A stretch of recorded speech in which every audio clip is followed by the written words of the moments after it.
Hi, and welcome to this presentation for Dynamics 365 for Finance and Operation. During this presentation, we will cover the purchase order entry through to purchase invoice process. In effect, it will cover the UAT scripts as detailed in the control document.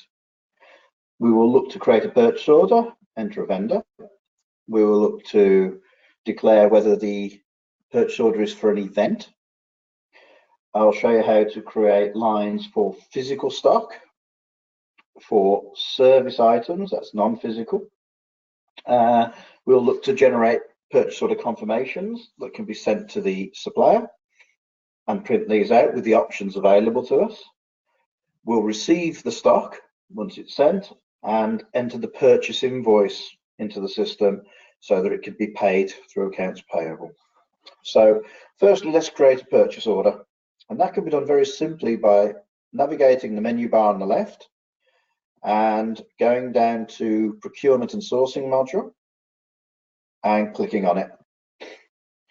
At the top of all the menu options, there is a function called all purchase orders, so we'll run that.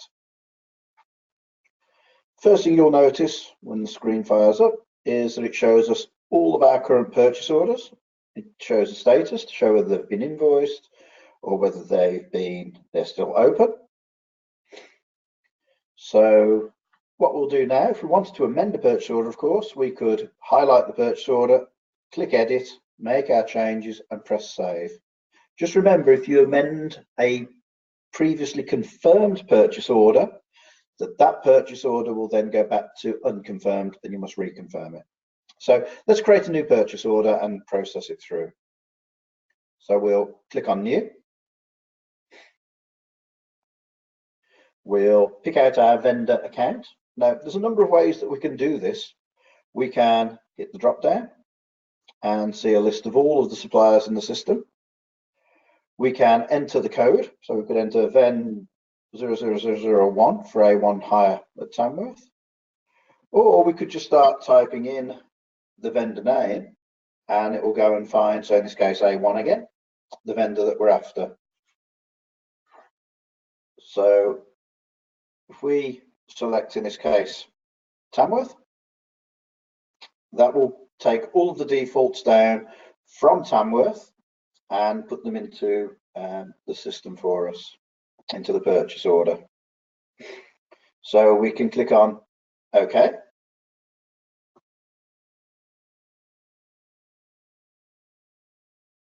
And you'll note that the purchase order is set so that it has a header and multiple purchase order lines.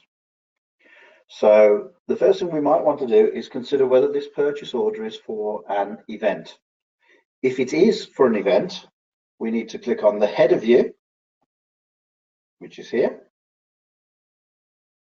Scroll down to our financial dimensions at the bottom, which are here, and select which event this purchase order is for. So it might be pie making or first aid or knitting or whatever. So we'd actually put the event in there. If it's not for an event, we don't need to do this step and we can carry on to our lines. So the first thing that we'll do is we'll create a purchase order line for physical stock.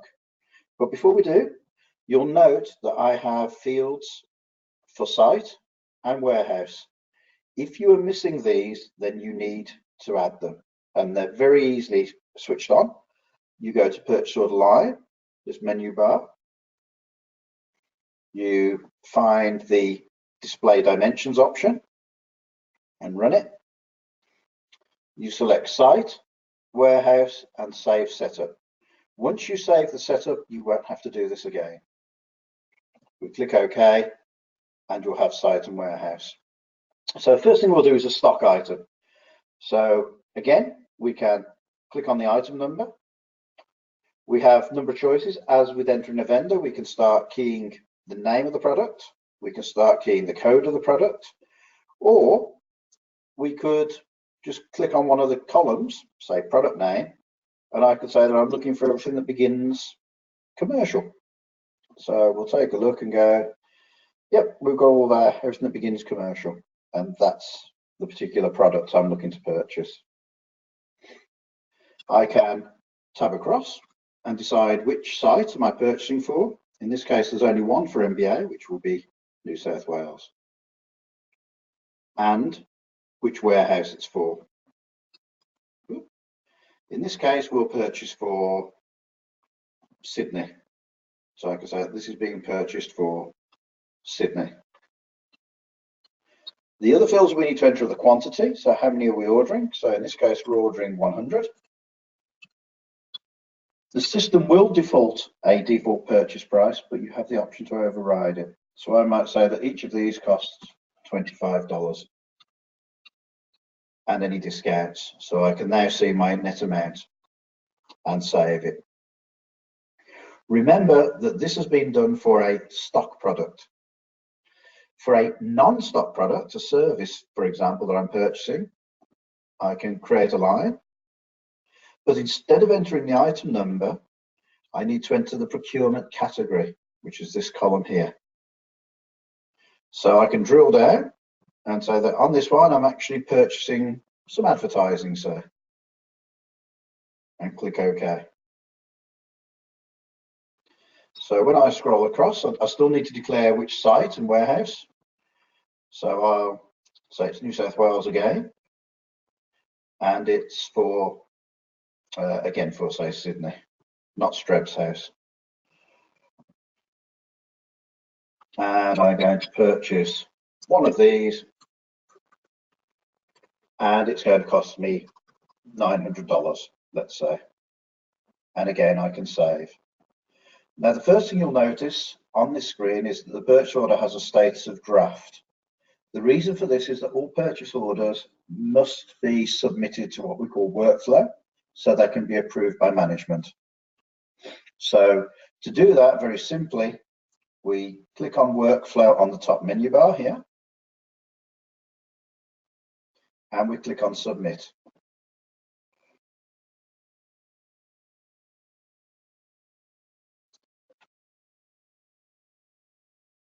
We can enter some comments that the approver will see.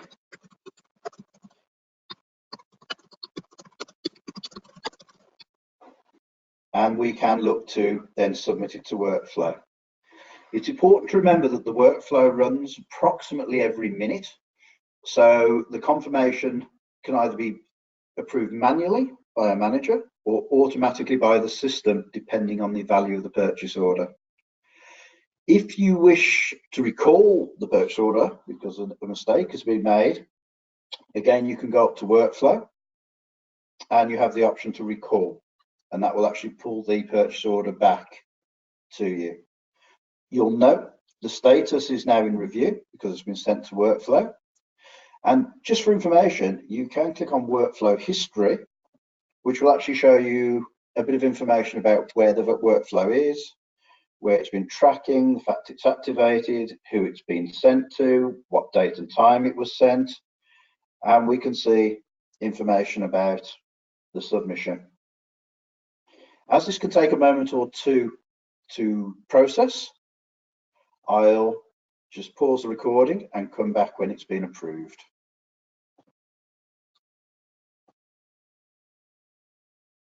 Okay, welcome back. And the good news is my manager has approved my purchase order. So we're good to go and confirm it and send it to the supplier. We can tell this because the purchase order has now got a status of approved. So the next step is to confirm the purchase order. So we click on the purchase tab at the top of the screen. We have two options now. Firstly, if we take actions and confirm, that will simply confirm the purchase order with no documentation. If we wish to send a purchase order confirmation document to the supplier, then we must use the generate confirmation option, which is what we'll do now. So we'll generate the confirmation, and this will fire up a screen with a number of parameters on it. So you have a number of options of how this confirmation will be sent to the supplier. Firstly, you must always set posting to yes. If you set it to no, it will generate a pro forma purchase order confirmation so you can take a look at it, but not action it. We must, of course, print the purchase order And then we have an option called Use Print Management Destination. If this is set to yes, then the system will look to automatically email the confirmation to the supplier. If it's set to no, then the distribution of the confirmation is down to you to do manually. So I'll set it to no and show you the options. So set to no. If I look at my printer setup, I have a number of options for my purchase order. I can send it to screen, I can send it to a printer, I can save it to a file, or I can do an email, and if I click on that, I can actually enter the email details myself rather than the system do it. Just for now, I'll actually send this to the screen so we can take a look at it, and I'll click OK. So when I click OK on the button here, I will confirm the purchase order and I will send it to the screen. So just take a moment to fire up.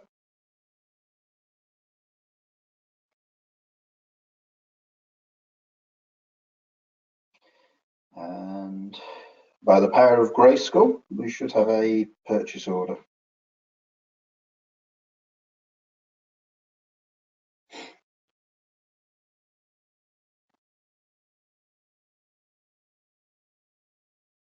Okay, so the purchase order has been created and generated for you to take a look at.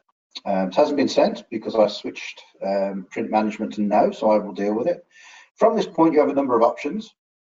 You could, if you wanted, click on export and save it to PDF. So take a copy from the system to email yourself. So I'll click on PDF, and that will give us the usual open, save, save as. So I'll just open it to have a look. And we can see that we have a PDF version of that purchase order to send to the supplier. Okay, so I'll close that down. And that purchase order, as you'll note, the status now has been set to confirmed. Okay, so what's next? Next, sometime later, the supplier very kindly delivers the goods to us. So we have to mark them as received so that they go into stock. That's very easily done. We select the Receive tab. We do Generate Product Receipt in the top left corner. And at this point, we have the option to either receive all goods or partial goods. So in this case, if we look at the lines, we could say that we have only received, we expected 100, but we only received 90. But in this case, we'll receive everything. The only mandatory field here is that the product receipt must be entered. There must be a reference. So perhaps the supplier gave us a reference of product receipt. And the other thing that we must make sure is that the quantity in the top left here is set to ordered quantity. We need to make sure we've posted it. Again, you have the option should you wish to print a receipt of the product. It's my understanding MBA won't, but if you want to try that, please feel free. And then we can click on OK, and that will post the product receipt. Just take a moment or two.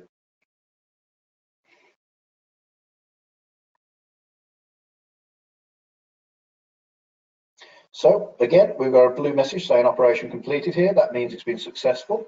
If you were to get a yellow message, that's a warning, and a red message is an error.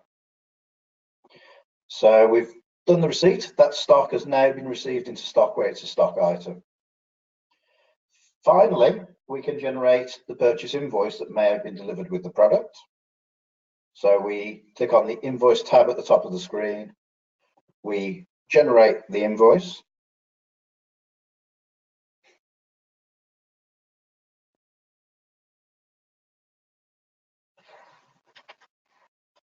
Which just takes a moment or two. Great. We can give the invoice an identification number, so a reference. We can give it a description so that we can track it later on. So we'll call that John's purchase. And we must give an invoice date. When was it received? So we'll say it was received today. We can also enter a due date for when the invoice is due for payment. When we're happy that everything's matched, that the invoice is correct value-wise, you'll note we have a match status here of not performed.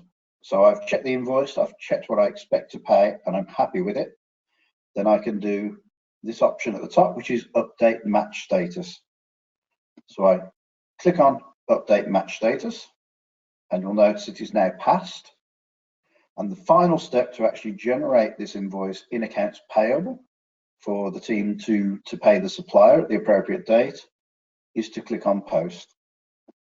So I click on post, and the invoice, purchase invoice, will be posted to the purchase ledger for a future payment run. Just take a moment or two. Again, we can see that we have a nice friendly blue message saying we haven't forgotten anything. Tells us the invoice that's been posted away and the vendor it's been posted away for. And you'll notice that this status here shows a status of invoiced, which means the invoice has been raised and the operation is complete. This concludes the presentation on purchase order entry through to purchase invoicing.